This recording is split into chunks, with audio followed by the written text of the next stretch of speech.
Tutulog, kaya pita ka po yan. Imbis magbanat ng buto, unas ng butong may kasamang ikab. Ganong katamad, sabay-abas na magaling, magabang na malalaglag. At nagtataka ka pa kapag sa mawala ka na nakakapkap. Clap, clap, clap, ang hilig mo sa atin ka muna. Kaya imbis sa lapian nakuha mo muta. Punto ko sana makuha, na baka sa kakahiga mo ay diyan ka makuha.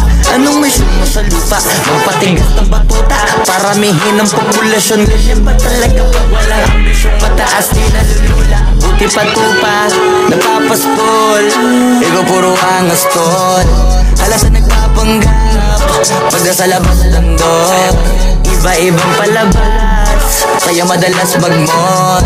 Akala mo lang nakahabol ka na, pero di ka pa nakakascore. Di lang pala yung tulog yung pwedeng may mapanaginipan. Di rin pwede na lahat ng gusto idaan sa hilingan. Pag may nahiligan, di madalian. Pag di pagigilan, sige, magpursige kasi di pa ulit.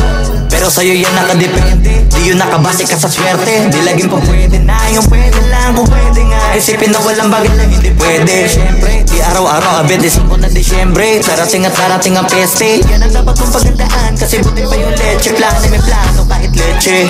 Akala ko ayaw mo ng dilata, pero lagi ka nakahilata. Kala ko ayaw mo tumunganga, pero inuuna mo bunganga.